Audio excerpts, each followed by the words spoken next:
ಅಣ್ಣ 2 ಲೈಟ್ಸ್ ಒಂಟಿ. Hello hi, what is surprise? Hi, ನಿಮ್ಮ ಹತ್ರ ಒಂದು ವಿಷಯ ಹೇಳಬೇಕಿತ್ತು. ಅದಕ್ಕೆ ಯಾ ಪ್ಲೀಸ್. ಸ್ವಲ್ಪ ಇಂಪಾರ್ಟೆಂಟ್ ವಿಷಯ. ಮೀಟ್ ಮಾಡಿ ಹೇಳಿದ್ರೆ. ಓ ಶ್ಯೂರ್, ಮೀಟ್ ಆಗೋಣ. ಸ್ವಲ್ಪ ಪ್ರೈವಸಿ ಇರೋ ಥರ ಜಾಗ ಇದ್ರೆ ಚೆನ್ನಾಗಿರುತ್ತೆ.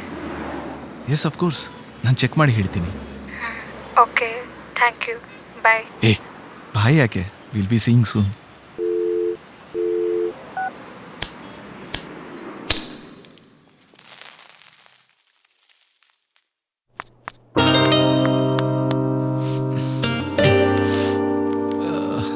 Hi, please.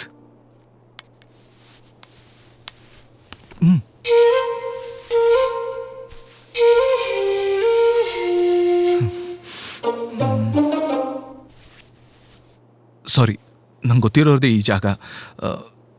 ನಿಮ್ಗೆ ಇಷ್ಟ ಆಗುತ್ತೋ ಇಲ್ವೋ, ನೀವು ಬೇರೆ ಏನೋ ಇಂಪಾರ್ಟೆಂಟ್ ವಿಷಯ ಮಾತಾಡ್ಬೇಕಂತ ಹೇಳಿದ್ರಿ. Is this place okay?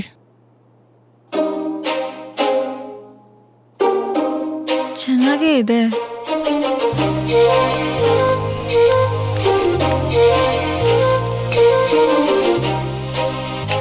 Thank you.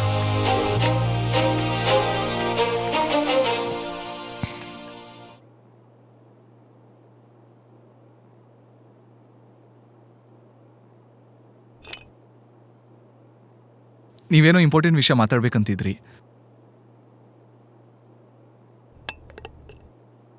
ಏನಂತ ಹೇಳಿ. ಅದನ್ನೇ ಆವಾಗಲಿಂದ ತಲೆಯಲ್ಲಿ ಓಡಿಸ್ತಾ ಇದ್ದೀನಿ. How to put it into words ಅಂತ. I can see that. ನೀವೇನೇ ಇರಲಿ, ಹೇಗೆ ಇರಲಿ ಹೇಳಿ. I try to react appropriately, I promise. ನಾನು ಹೇಳಿದ್ಮೇಲೆ ನೀವು ಹೇಗೆ ರಿಯಾಕ್ಟ್ ಮಾಡ್ತೀರಾ ಅಂತ ಗೊತ್ತಿಲ್ಲ. ನಮಗೆ ಅರೇಂಜ್ ಮ್ಯಾರೇಜ್ ಫಿಕ್ಸ್ ಆದಾಗಿಂದ ನಮ್ಮ ಮಧ್ಯೆ ಆ ಅಂಡರ್ಸ್ಟ್ಯಾಂಡಿಂಗ್ ಇದೆಯಾ ಇಲ್ವಾ ಅಂತಲೂ ಗೊತ್ತಿಲ್ಲ, ಪ್ರೀತಿ ಇದೆಯಾ ಅಂತಲೂ ಗೊತ್ತಿಲ್ಲ. ಇಷ್ಟೆಲ್ಲ ಗೊತ್ತಿಲ್ಲ ಅಂದರೂ ನಮ್ಗೆ ಗೊತ್ತಿರೋ ಒಂದು ವಿಷಯ ಅಂದರೆ ನಾವು ಇವ್ರನ್ನೇ ಮದುವೆ ಆಗ್ತಾ ಇದ್ದೀವಿ ಅಂತ ಮೈಂಡ್ ಸೆಟ್ ಮಾಡ್ಕೊಂಡಿದ್ದೀವಿ. ಅದಕ್ಕೆ ಈ ವಿಷಯನ ಹೇಳಬೇಕು ಅಂತ ಮನ್ಸಲ್ಲಿ ಕಾಡ್ತಾನೆ ಇದೆ. ನೋ, ಅದರ ಅವಶ್ಯಕತೆ ಇಲ್ಲ. ನಿಮ್ಗಾಗಲಿ ನನಗಾಗಲಿ, we don't owe our past to each other, we only owe our future being together. ನಾನು ಯಾರನ್ನೋ ಲವ್ ಮಾಡ್ತಿದ್ದೆ ಅನ್ನೋ ವಿಷಯ ಅಲ್ಲ, ಇದು ಬೇರೆ.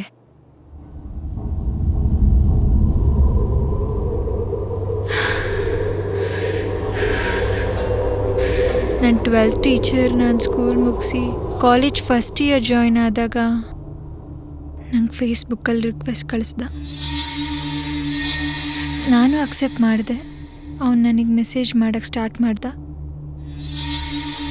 ನಾನು ಡಿಸ್ರೆಸ್ಪೆಕ್ಟ್ಫುಲ್ ಆಗಿರಬಾರ್ದು ಅಂತ ರಿಪ್ಲೈ ಮಾಡ್ತಿದ್ದೆ. ಫಸ್ಟು ಕರಿಯರ್ ಹೇಗೆ ಸೆಟ್ ಮಾಡ್ಕೋಬೇಕು, how to make best choice of it ಅಂತ ಎಲ್ಲ ಶುರು ಮಾಡಿದವನು. ಮೆತ್ತಗೆ ನನ್ನ ಲುಕ್ಸ್ ಹೇಗಿದೆ, ನಾನು ನನ್ನ ಕ್ಲಾಸಲ್ಲಿ ಹೇಗೆ ಕಾಣಿಸ್ತಿದ್ದೆ, ಹಾಗೆ ಹೀಗೆ ಅಂತ ಹೇಳಕ್ಕೆ ಶುರು ಮಾಡ್ದ. ನನಗೆ ಹೇಗೆ ರಿಯಾಕ್ಟ್ ಮಾಡಬೇಕು ಅಂತಲೇ ಗೊತ್ತಾಗಲಿಲ್ಲ. ಇದುವರೆಗೂ ಯಾರೂ ನನಗೆ ಆ ಥರ ಹೇಳೇ ಇರಲಿಲ್ಲ. He made me feel so special, ಗೊತ್ತಾ? And I fell for it. Was such a stupid. ಮತ್ತೆ ಅದು ಚಾಟಿಂಗಿಂದ ಮೀಟಿಂಗಿಗೆ ಚೇಂಜ್ ಆಯಿತು. ಇಟ್ಸ್ ಓಕೆ, ಅರ್ಥ ಆಗ್ತಿದೆ. We don't have to go ahead. ನನ್ನ ಮನಸ್ಸಲ್ಲಿರೋದನ್ನೆಲ್ಲ ನಾನು ಹೇಳ್ಕೋಬೇಕು. He made me do stuffs which I hadn't done before. ನನಗೆ ಮಾಡ್ತಿರೋದು ತಪ್ಪು. ಅವನಿಗೆ ಕಾಲ್ಸ್ ಮೆಸೇಜ್ ಮಾಡೋದೆಲ್ಲ ನಿಲ್ಲಿಸ್ಬೇಕು, ಅವ್ನು ಮೀಟ್ ಮಾಡೋದನ್ನೆಲ್ಲ ಸ್ಟಾಪ್ ಮಾಡಬೇಕು ಅಂತ ತುಂಬ ಸಲ ಅಂದ್ಕೊಂಡೆ. ಒಂದಲ್ಲ ಒಂದು ರೀಸನ್ನಿಂದ ಮತ್ತೆ ಮತ್ತೆ ಅದೇ ತಪ್ಪು ಮಾಡ್ತಿದ್ದೆ. ಈ ಥರ ಈಚೆ ಅವನ ಜೊತೆ ಇರೋದನ್ನು ನನ್ನ ಸ್ಕೂಲ್ ಸೀನಿಯರ್ ನೋಡಿ ನನ್ನ ಕಸಿನಿಗೆ ಹೇಳಿ, ನನ್ನ ಕಸಿನ್ ನನ್ನ ಪ್ಯಾರೆಂಟ್ಸ್ಗೆಲ್ಲ ಹೇಳಿ, ಅದು ಇಡೀ ಸ್ಕೂಲ್ಗೆ ಗೊತ್ತಾಗಿ ಅವನನ್ನು ಜೈಲಿಗೆ ಹಾಕ್ಸಿದ್ರು.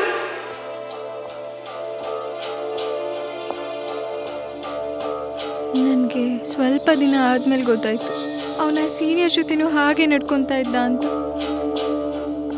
ಸುಮ್ಮನೆ ಕಂಪ್ಲೇಂಟ್ ಕೊಟ್ಟು ಸ್ಕೂಲ್ ರೆಪ್ಯುಟೇಷನ್, ಹುಡುಗಿ ಫ್ಯೂಚರ್ ಎಲ್ಲ ಹಾಳಾಗಬಾರ್ದು ಅಂತ ಅವನಿಗೆ ವಾರ್ನ್ ಮಾಡಿ ಸುಮ್ಮನೆ ಬಿಟ್ಟಿದ್ದಾರೆ. ಇದು ಯಾವುದು ಅರ್ಥ ಮಾಡ್ಕೊಳ್ದೆ ನಾನು ಅವನು ತುಂಬ ಒಳ್ಳೆಯವನು, ಇವರೆಲ್ಲ ಸುಳ್ಳು ಹೇಳ್ತಿದ್ದಾರೆ ಅಂತ ಅವನಿಗೆ ಸಪೋರ್ಟ್ ಮಾಡ್ತಿದ್ದೆ. ಸ್ಕೂಲಲ್ಲಿ ಓದುವಾಗ್ಲೇ ಹೀಗೆಲ್ಲ ನೆಡ್ಕೊಂಡ್ರೆ ಸಿಗಾಕೋತೀನಿ ಅಂತ ಕಾಲೇಜ್ ಜಾಯಿನ್ ಆದಮೇಲೆ ಟ್ರ್ಯಾಪ್ ಮಾಡ್ತಿದ್ದ. ಇಂಥದ್ರಲ್ಲಿ ನಾನು ಗೂಬೆ ಥರ ಸಿಗಾಕೊಂಡ್ಬಿಟ್ಟೆ. ನಾನು ಎಂಥ ಸಿಚುವೇಶನಲ್ಲಿದ್ದೆ ಅನ್ನೋ ಸೀರಿಯಸ್ನೆಸ್ ನನಗೆ ಅರ್ಥ ಆಗ್ತಾ ನನ್ನ ಏಜ್, ನನ್ನ ಇನ್ನಸೆನ್ಸ್ನೆಲ್ಲ ಹೇಗೆ ಯೂಸ್ ಮಾಡ್ಕೊಂಡಿದ್ದಾನೆ ಅನ್ನೋ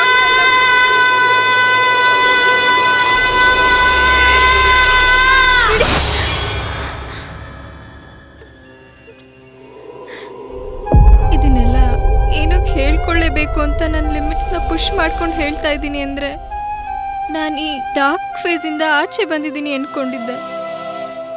ಆದರೆ ಇಲ್ಲ, ಅವತ್ತು ನೀವು ನಾನು ಡ್ರಾಪ್ ಮಾಡ್ತೀನಿ ಅಂತ ಬೈಕಲ್ಲಿ ಹಿಂದೆ ಕೂರಿಸ್ಕೊಂಡಾಗ ನನಗೆ ಅನ್ಕಂಫರ್ಟಬಲ್ ಫೀಲ್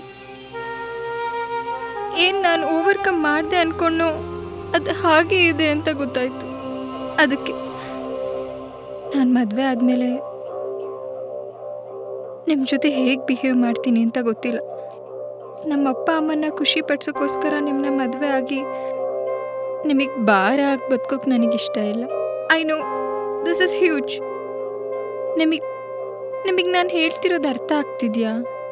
ನಾನು ಸರಿಯಾಗಿ ಹೇಳಿದ್ನಾ ಅಂತ ನನಗೆ ಗೊತ್ತಿಲ್ಲ. ಅದರ ಅವಶ್ಯಕತೆನೂ ಇಲ್ಲ. ಮದುವೆನ ಕ್ಯಾನ್ಸಲ್ ಕೂಡ ಮಾಡಿಸ್ತೀನಿ ಅಂದರೂ ಅದು ಒಳ್ಳೆ ಡಿಸಿಷನ್. ಬೇಕಿದ್ರೆ ನಾನು ಎಲ್ಲರ ಹತ್ರ ಮಾತಾಡಿ ಒಪ್ಪಿಸ್ತೀನಿ. ನೀವೊಂದು ಒಳ್ಳೆ ಲೈಫ್ನ ಇಮ್ಯಾಜಿನ್ ಮಾಡ್ಕೊಂಡಿರ್ತೀರ, ನಾನು ಅದನ್ನು ಖಂಡಿತ ಕೊಡೋಕ್ಕಾಗಲ್ಲ.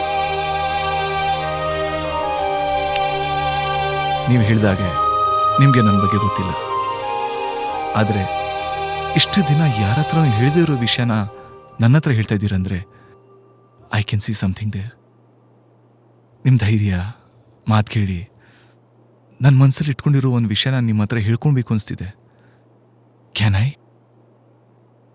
ನಿಮ್ಗಾಗಿರೋಂಥ ಘಟನೆಗಳನ್ನು ಯಾರಿಗಾದರೂ ಹೇಳಿದರೆ ಅವ್ರ reaction I am sorry, I can only imagine, ಅಥವಾ ನಾವು ಯೋಚನೆನೂ ಮಾಡೋಕ್ಕಾಗಲ್ಲ ಅಂತ ಹೇಳ್ಬೋದು. ಆದರೆ ನಾನು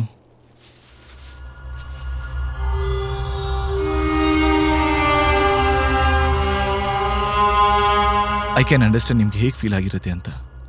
ಇದು ನಿಮಗೆ ಪ್ರತಿದಿನ ಎಷ್ಟು ಕಾಡಿರುತ್ತೆ ಅಂತ. ಯಾರ ಹತ್ರನೂ ಹೇಳೋಕ್ಕಾಗದೆ, ಯಾರ ಜೊತೆನೂ ಬೆರೆಯೋಕ್ಕಾಗದೆ. I can understand. ಆ್ಯಂಡ್ ಇದು ನನ್ನ ಹತ್ರ ಹೇಳ್ಕೊಳ್ಳೋಕ್ಕೆ ನಿಮ್ಗೆ ಎಷ್ಟು ಕಷ್ಟ ಆಗ್ತಿದೆ ಅಂತನೂ I can understand. Because I am a victim of abuse too. ಇದನ್ನು ನಾನು ಯಾರ ಹತ್ರದ್ದು ಹೇಳ್ಕೊಳ್ತೀನಿ ಅಂತ ಅಂದ್ಕೊಂಡಿರಲಿಲ್ಲ. ಆದರೆ ಇದಕ್ಕಿಂತ ಒಳ್ಳೆ ಪರಿಸ್ಥಿತಿ, ಈ ವ್ಯಕ್ತಿ ಈ ವಿಷಯ ಹೇಳ್ಕೊಳ್ಳೋಕ್ಕೆ ಮತ್ತೆ ಸಿಗತ್ತೋ ಇಲ್ವೋ ಗೊತ್ತಿಲ್ಲ. I was abuse as A child. ಅವನು ನಮ್ಮನೆ ಪಕ್ಕನೇ ಇರ್ತಿದ್ದ, ಎಲ್ಲೋ ಸಿಟಿಯಲ್ಲಿ ದೂರ ಕೆಲಸ ಮಾಡ್ತಿದ್ದ. ವೀಕೆಂಡ್ಸಲ್ಲಿ ಮಾತ್ರ ಮನೆಗೆ ಬರ್ತಿದ್ದ. ಅವ್ರ ತಾಯಿ ಒಬ್ಬರು ಇರ್ತಾಯಿದ್ರು ಅಂತ ನನ್ನ ಜೊತೆಲಿ ಇಟ್ಕೊಳ್ಳೋರು. ನಾನು ಅಲ್ಲೇ ಆಟ ಆಡ್ಕೊಂಡಿರ್ತಿದ್ದೆ. ಅವನು ಮನೆಗೆ ಬಂದಾಗ ನನ್ನ ಕಂಡ್ರೆ ಆಗದೆ ಇರೋ ಥರನೇ ಇರ್ತಿದ್ದ. ಎಲ್ಲರ ಮುಂದೆ ಬೈಯೋದು. ಆದರೆ ಯಾರೂ ಇಲ್ಲದೆ ಇರುವಾಗ ನನ್ನ ತುಂಬ ಪ್ರೀತಿಯಿಂದ ಮಾತಾಡಿಸ್ತಿದ್ದ. ನಾನು ಏನೇ ಕೇಳಿದ್ರು ಕೊಡಿಸ್ತಿದ್ದ. ಆದರೆ ಇದನ್ನು ನಾನು ಕೊಡಿಸ್ತೆ ಅಂತ ಯಾರ ಹತ್ರನೂ ಹೇಳ್ಬೇಡ ಅಂತಲೂ ಹೇಳ್ತಿದ್ದ. ಅವ್ನು ನಂಗೆ ಮಾಡಿರೋ ಒಂದೊಂದು ವಿಷಯನೂ ಇವತ್ತು ನೆನೆಸ್ಕೊಂಡ್ರು ನನ್ನ ಕೈನ ಸುಟ್ಕೊಳ್ಳೋಣ ಅನ್ಸತ್ತೆ.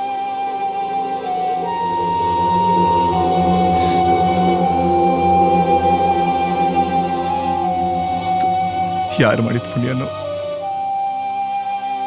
ಅವ್ರ ಮನೆ ಖಾಲಿ ಮಾಡ್ಕೊಂಡು ಹೊರಟೋದ್ರು. ನಾನು ಬೆಳೀತಾ ಬೆಳೀತಾ ಎಲ್ಲ ಮರ್ತೋದೆ. ನಾರ್ಮಲ್ ಆಗೇ ಇದ್ದೆ. ಸ್ವಲ್ಪ ವರ್ಷ ಆದ್ಮೇಲೆ ಅವನ ಕೆಲಸದಲ್ಲಿ ಯಾವುದೋ ಆಕ್ಸಿಡೆಂಟಲ್ಲಿ ಸತ್ತೋದ ಅಂತ ವಿಷಯ ಗೊತ್ತಾಯ್ತು. ನಮ್ಮ ಮನೇಲಿ ಅವನದೇ ಮಾತು. ಅದನ್ನ ಕೇಳ್ತಾ ಕೇಳ್ತಾ ನನ್ನ ಹಳೆಯ ನೆನಪುಗಳೆಲ್ಲ ಮತ್ತೆ ವಾಪಸ್ ಬರಕ್ಕೆ ಶುರು ಆಯ್ತು. ನಾನು ಏನು ಮಾಡ್ಬೇಕಂತಾನೆ ಗೊತ್ತಾಗ್ತಿರ್ಲಿಲ್ಲ. ಯಾರ ಹತ್ರ ಆದರೂ ಹೇಳಬೇಕೋ ಬೇಡವೋ, ಸತ್ತೋರ್ ಬಗ್ಗೆ ಈ ರೀತಿ ಹೇಳಿದ್ರೆ ಜನ ನಂಬ್ತಾರ? ಇದೆಲ್ಲ ಸೇರಿ ನಾನಿದ್ದಿದ್ದ ಥರ ಮತ್ತೆ ನನ್ನ ಕೈಲಿರಕ್ಕಾಗ್ಲೇ ಇಲ್ಲ. I had the worst puberty time. ನಾನು ಯಾರು ಏನು ಅಂತಾನೆ ಗೊತ್ತಿರಲಿಲ್ಲ. I was mentally last. ನನ್ನ ಚೈಲ್ಡ್ಹುಡ್ ಮೆಮೊರಿನೋ ಸ್ಕೂಲ್ ಮೆಮೊರೀಸಲ್ಲಿ ಹ್ಯಾಪಿ ಮೂಮೆಂಟ್ಸೇ ಇಲ್ಲ. ಅದನ್ನು ಹೇಗೋ ಓವರ್ಕಮ್ ಮಾಡಿ ನಾನು ಕಾಲೇಜಿಗೆ ಬಂದರೆ ಅಲ್ಲಿ ನಂಗೆ ಗೊತ್ತಾಯ್ತು that I was used by a beautiful asshole. ನನ್ನಲ್ಲಿದ್ದಿದ್ದ ಕೋಪ, the thought of being A victim, ನಾನು ಏನು ಮಾಡಬೇಕು, ಹೇಗೆ ಮೂವ್ ಆನ್ ಆಗಬೇಕು ಅಂತ ಗೊತ್ತಾಗ್ದೆ ನನ್ನನ್ನು ನಾನೇ ಐಸೋಲೇಟ್ ಮಾಡ್ಕೊಂಡು ಡಿಪ್ರೆಷನಲ್ಲಿದ್ದೆ. I'm sorry. Thanks to the movies and web series that I watched. ನನ್ನ ಮೈಂಡ್ನ ಡಿಸ್ಟ್ರಾಕ್ಟ್ ಮಾಡೋಕ್ಕೆ ಸ್ಟಾರ್ಟ್ ಮಾಡಿದೆ. And it help me to move on. ಅದರಿಂದ ಬಹಳ ವಿಷಯ ತಿಳ್ಕೊಂಡೆ. That I have to think about the future, but not the past that I don't want to relive.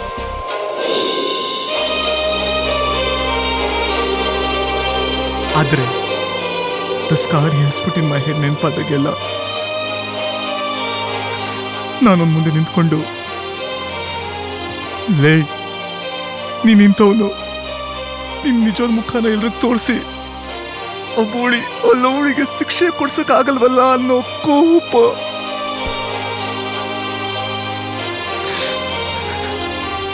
I'm sorry.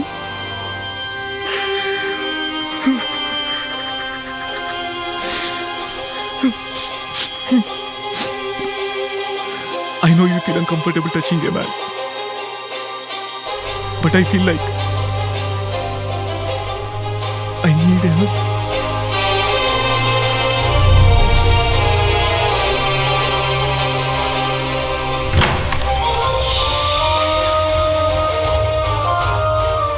Of course.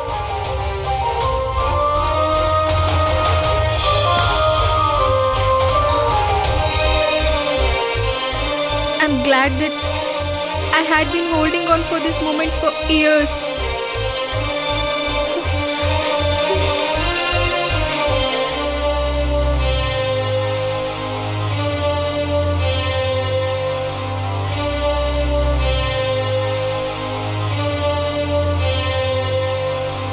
Cigarette ಹೊಡಿತ್ಯಾ? ಬಿಟ್ಬಿಡ್ತೀನಿ.